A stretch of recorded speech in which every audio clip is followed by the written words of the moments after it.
Yeah, are you paying attention now? Hey, everybody! I thought we said wait for it. I thought we said we were fixing that intro. Whatever. You can all bear through it. Bear through it. So part 2 on toxic culture. Toxic. Positive words today. Yes. Toxic. So the first 2 was look for inconsistency between what's preached and what's practiced. Mm-hmm. Identify environmental changes that warrant new behaviors. Yep.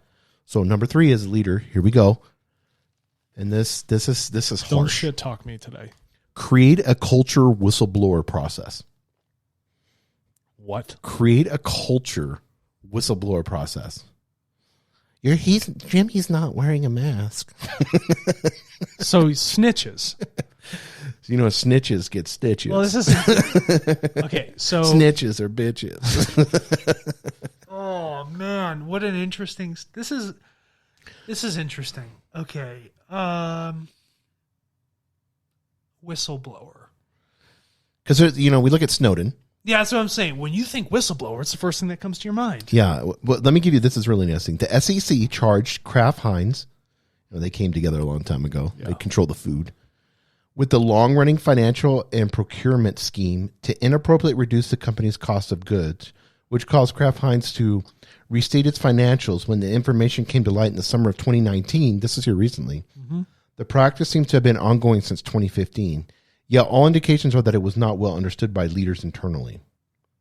So here they are scheming up the books for cost of goods, reinstating in their financials to make their stockbrokers, they probably have high dividends and stuff like that. So to keep people involved in the stock, I imagine Kraft Heinz has a high dividend, probably one of those dividend stocks.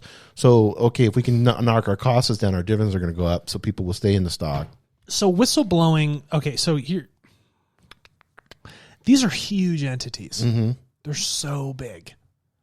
I would imagine that there needs to be some sort of mechanism mm-hmm. in these very, very large institutions where things can get buried, right? If it's naturally not built with transparency, okay, here we go. I've made my thought up.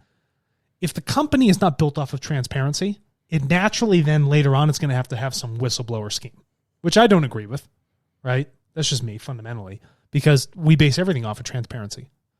Our meetings, we just tell you how it is all the time, do we not? Yeah, and some of them get heated.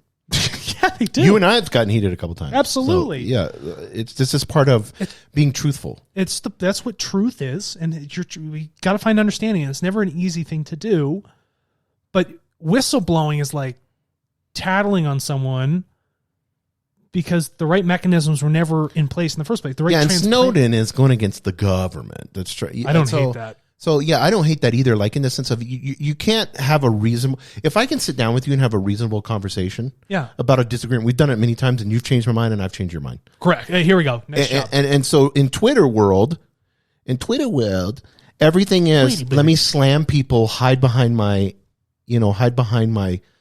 Twitter account, mm-hmm. and I don't have to confront you face-to-face, human to human. No. And so...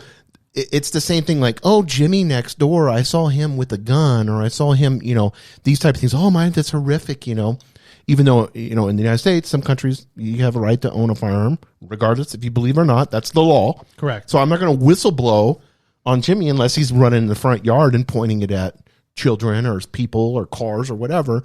I'm not going to just whistleblow on him. And the government wants whistleblowers. But the thing is, and for them, against them. So for these institutions, these larger faceless things, mm-hmm. you need a whistleblower. Yes. Who are you going to complain to? No one's going to listen. That's like saying, oh, the DMV sucks. Well, of course it does. Yes. But who are you going to complain about? Mm-hmm. Walmart sucks. Oh, well, it's still one of the largest employers around. Who do you complain to? Yes. You know what I mean? Like, I think in that sense... Well, it's like Thanos or that girl, she just got charged. Correct. For manipulating and doing all that stuff. There was a lot of whistleblowers involved and journalists. And back in the old days, that's how it was. And, mm-hmm. and probably still is to an extent today. You've got to get people that are brave enough, that are willing to come out and say, hey, there's some bullshit here. Because a lot of these things are not transparent at all. Not even remotely close to transparent. So that's probably the only other mechanism for bringing about the truth. But I think there needs to be a process, especially when you get a certain size. Maybe, I don't even think it has to be that. I think there needs to be a process where there's a safe way for an employee when they feel unethical? Because I'm going to get into, let's say, sexual harassment. Yes, correct. You know, and especially when it comes to females and they're feeling unsafe at work. And maybe it's a boss or something that they're feeling intimidated by. Sure. If there was a way or a system that would be on the blockchain that would be anonymous. Oh, I like this. You see what I'm saying? That would be 100% so encrypted, like a anonymous. data packet. Yes, that is purchased every single month. Yes, from people who fill it out. Or purchased instantly once one's produced. Well, yeah. If the second it's produced, it's auto bought, and that goes to a third party. Yes, and then that third party comes in and says, "Hey, we've recognized that there are some issues going on here." It's a very transparent way of going about that process. Because we know as well as I do, misalignments that get amplified lead to bad behavior all the time. Well, let's use Goldman Sachs and what you were saying in the financial, because you were in the financial institutes. Misalignments that get amplified lead to bad behavior. Those ultra competitive environments, the Shark Tank, where it's literally, I'm going to kill you to survive. Evolution at it's the Serengeti. Yeah. Darwin. That's all they're thinking. You know, but the thing is, if everybody does it, you magnify something that's really unhealthy at scale. And then it becomes that crazy culture that we saw. And I don't know how Goldman Sachs is now. I mean, I imagine they've worked on this. Yeah, they have. But if this behavior is rewarded, which in the old days it was rewarded, like how much can you rip people off on their annuities? If the behavior is rewarded, it can quickly become part of the culture, or it becomes subculture in departments or regions. Well, yeah, because, so consider this. Oh, that insurance office, how are they selling so many premiums? What are they doing over there? And they find out, oh, that's what they're calling. Well, we should do that over here at our office. We're going to look real good for the big boss. That's what happens. And then it just leaches out to people that are willing to toe the line. Well, even worse is, maybe you're the CEO of a company, in which you are, but maybe let's say it's a larger company. Yeah. Let's say it's a $1 billion company, and you're the CEO. You're really into what you are. You're really into saving the environment and being, ethical and transparent and all that. And all your departments are doing that. Your marketing department's kicking ass. Everything's kicking ass. Yep. But you have a leader in the sales department, and he's super old school. Fuck everyone. Right. I'm going to make as much money and profit as I can because I'm commission based. Yep. And all my guys are commission based. So you have this little subculture growing, and you have this Shark Tank in your organization. 90% of your organization is all right, just like you. But this little subculture that's happening is super toxic. Yeah, but you got to be careful with that. Yes. Because what happens when that begins to grow? That'll leach out. And then the clients who look at you will only look at through the perspective of how sales has brought them on to understand what your company is. So, and what they're saying is these whistleblowers can be a really good thing. And maybe not even whistleblowers, just bringing to attention something that may be unethical. Correct. Because they can be early warning signs. The article's saying is for leaders to be able to see how a shift in culture is happening. I like that. And I like that part. So having something anonymous, data packet or something. Bellwether stuff. Yes. Like, oh, wait a minute. Why is this the leaves changing? Oh, the leaves are flipped upside down. Oh, a storm is coming. You know, these bellwether indicators. Yeah, exactly. That's a bellwether indicator. That's a better, I don't like the word whistleblower. Yeah, no, it's not good. When it comes to, so last one is number 4, encourage and reinforce desired behaviors.